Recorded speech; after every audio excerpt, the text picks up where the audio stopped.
7 March 2025ના રોજ વિપક્ષના નેતા એવા શ્રી રાહુલ ગાંધીનો ગુજરાત પ્રવાસ કાર્યક્રમ યોજાયો। ત્યારે શુક્રવાર 7 માર્ચના રોજ સવારે 10 કલાકે પ્રદેશ કોંગ્રેસ સમિતિ રાજીવ ગાંધી ભવન ખાતે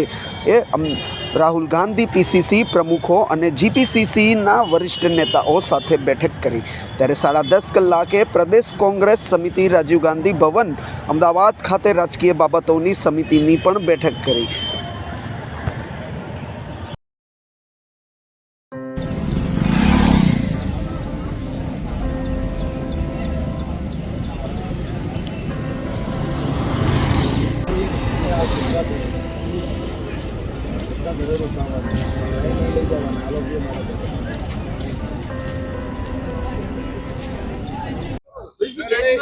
રાહુલ ગાંધીનો કાર્યક્રમ કયા પ્રકારના કાર્યક્રમ રહેવાના છે અને કોંગ્રેસના કાર્યકર્તાઓ માટે આ કાર્યક્રમ જનનાયક લોકસભાની અંદર પ્રતિપક્ષના નેતા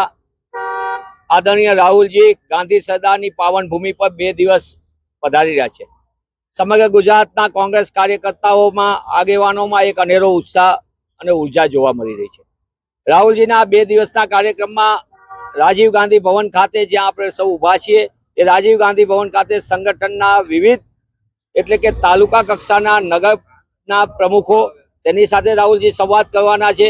રાહુલજી સેલ ડિપાર્ટમેન્ટના પ્રમુખો અને પોલિટિકલ અફેર્સ કમિટીના વરિષ્ઠ આગેવાનો સાથે ચર્ચા વિચારણા કરીને સંવાદ કરવાના છે।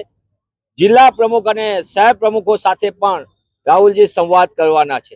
રાહુલજીના સંવાદમાં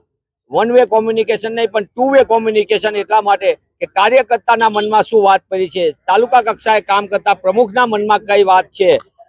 કઈ રીતે વરિષ્ઠ આગેવાનો ઈચ્છી રહ્યા છે આગામી દિવસોની અંદર, આ સમગ્ર બાબતની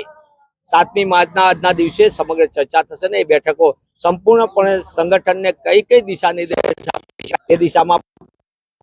8મી માર્ચના રોજ રાહુલજી કાર્યકર્તાઓ સાથે સીધો સંવાદ કરવાના છે અને આ સંવાદના માધ્યમથી રાહુલજી કાર્યકર્તાઓને મનની વાત શું છે, એના દિલની વાત શું છે એ કાર્યકર્તાઓની વાત સાંભળવાના છે। અને એની સાથે સાથે રાહુલજી એ પણ કહેશે આગામી દિવસોની અંદર ગુજરાતની જનતા માટે કોંગ્રેસ કેટલી મજબૂતાઈથી માધ્યમ બની શકે તેના પણ દિશા નિર્દેશ આપશે। આમ સમગ્ર 2 દિવસના મુલાકાત દરમિયાન કોંગ્રેસના સંગઠનને મજબૂતી આપવા માટે અને આગામી દિવસોની અંદર ગુજરાતની જનતાને મોંઘવારીમાંથી મુક્તિ મળે, બેરોજગારીમાંથી મુક્તિ મળે, ભ્રષ્ટાચારમાંથી મુક્તિ મળે, ખેડૂત અને ખેતીને બચાવી કેમ શકાય એના માટે કેમ કોંગ્રેસ અવાજ બની શકે, આ સમગ્ર બાબતે ગુજરાતના નાગરિકોને કોંગ્રેસના સંગઠનના માધ્યમથી મજબૂતીથી અમે લડી શકીએ તે દિશાનો પણ સંવાદમાં ઉમેરો થવાનો છે। આમ સમગ્ર દિવસે ગાંધી સરદારની પાવન ભૂમિ ઉપર રાહુલજીને સ્વાગત કરવા માટે પણ અત્યારે અનેરો ઉત્સાહ જોવા મળે છે અને 2 દિવસની આ સતત